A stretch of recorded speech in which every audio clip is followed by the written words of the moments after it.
I know you love running because you're here with me in this video and you're watching me talk about running all the time. But you may be wondering to yourself, is there anything I can do to be better at running that isn't running? So that's what we're going to talk about today, how to become a better runner without actually running.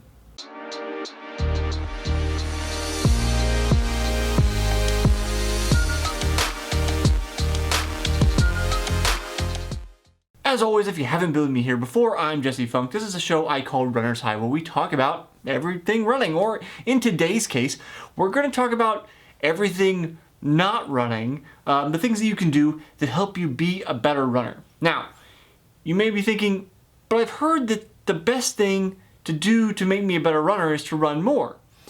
Generally speaking, that's pretty true.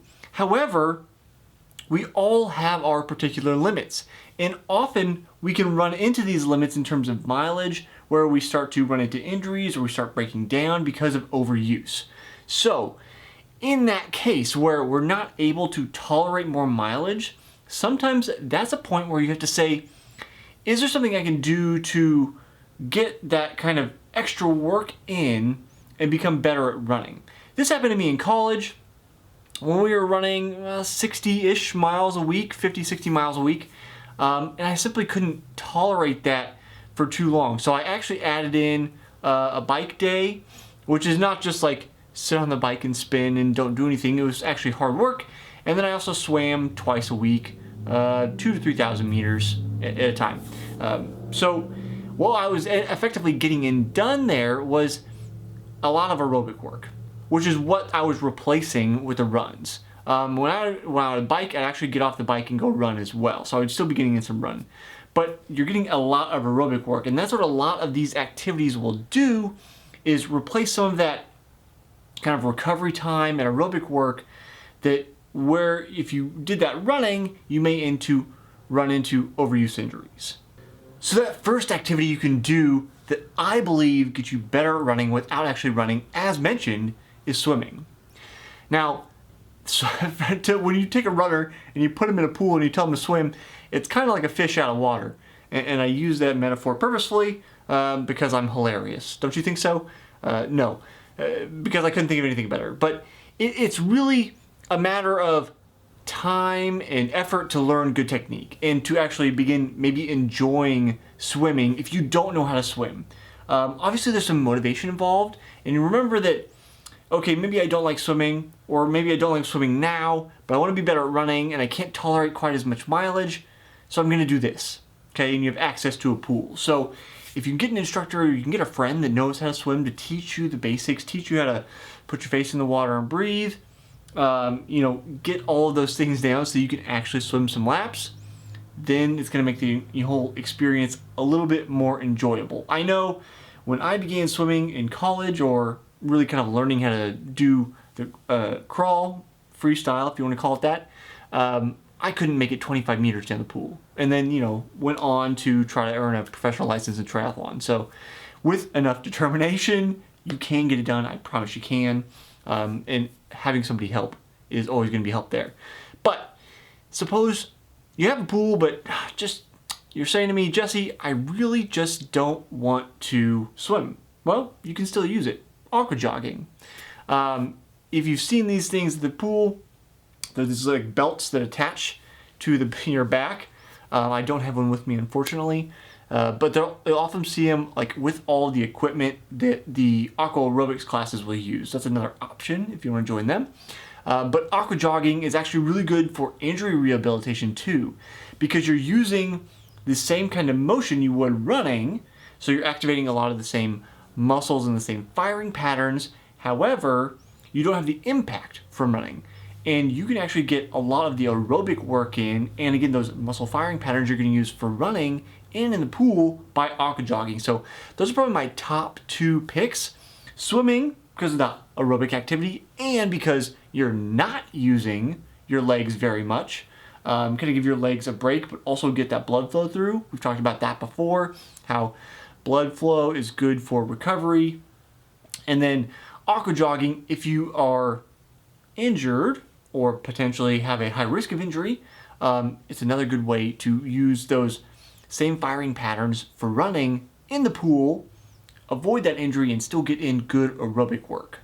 My next suggestion, and maybe this is my bend as a triathlete, is cycling.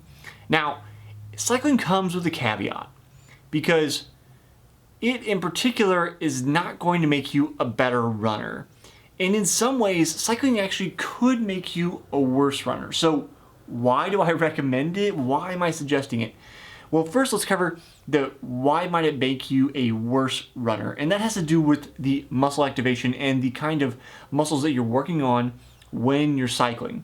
It's really somewhat opposite of what we're going to be doing when we are running. So running is very hamstring, glute dominant. So it's the back of our legs versus cycling, especially if you're getting into triathlon and you're on a time trial bike, it's going to be quad dominant, so in the front. Now, we obviously use all of our legs for both, but what's the major mover is our concern. And they are opposite in this case. They're on the front and back side of our legs because they're used for opposite motions. So becoming better at cycling can be detrimental to your running. However, it comes back to that aerobic movement again, right? Where if we're getting in that motion, we're getting in our aerobic time, building our base, as we often call it, in running, then that's time that we can use for running fitness. But there's something you can do on the bike that's actually very helpful. It's actually what I did this morning. It's something we do semi-frequently. My coach and I have me scheduled in for this. And that is getting on the bike and doing high cadence intervals. So what a high cadence interval is exactly as it sounds. You're going to be spinning your legs fast. Now this means you're not going hard. It's a lighter kind of pedaling, easiest done on a trainer instead of outside. But you could if you find the right environment. You don't have a lot of traffic to deal with, or you've got clean road. You don't really have to be in a lane of traffic. But basically, you're going to take a lower gear and then pedal at a faster rate. So typical pedaling is going to be 85 to 90 revolutions a minute. And then you actually want to go 95 to 105.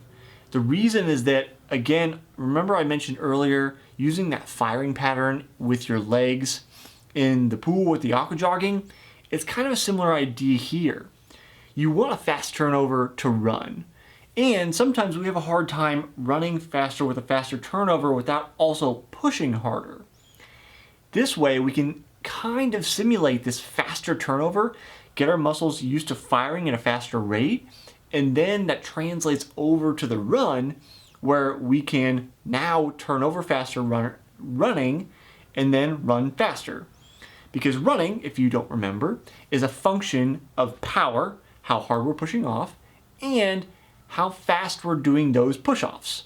So if you can't push any harder, but you can turn your legs over faster, you've now increased your speed.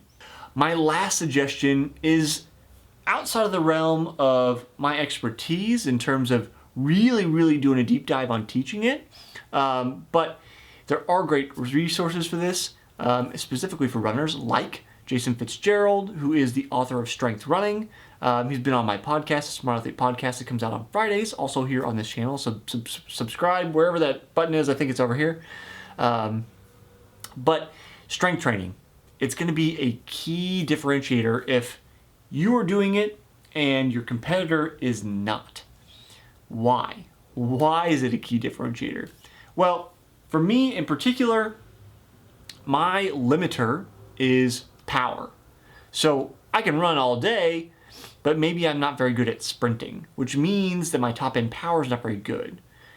I can increase my top end power by doing speed work right, yes, but there's a particular load that comes with that. I can also stimulate that process by doing strength training. So strength training gives me that ability to be stronger, have a higher power output, and then translate that into running. There's also the benefits of it often being a preventive measure for injuries, which keeps you consistent, keeps you running longer. And if you're, been around this channel for any amount of time, I say consistency is key to speed. So if you can be consistent more often, then you are going to get faster sooner, right? So strength training, taking some time away from running to do this, can be beneficial because you can prevent injuries and increase your maximum power output, which, as I mentioned earlier, the two functions of running, power output, how hard we're pushing off the ground, and turnover speed. So if you increase your turnover speed by spending a little bit of time on the bike every once in a while, working on that high cadence, and then you also increase your push-off speed by doing some strength work, those things can translate directly into that running speed. So now you're faster without running. What questions do you have for me about running? What would you like to see in a future video? Please leave it in the comment below. I'd love to do a video just for you. And I'll see you next time on the next episode of Runner's High.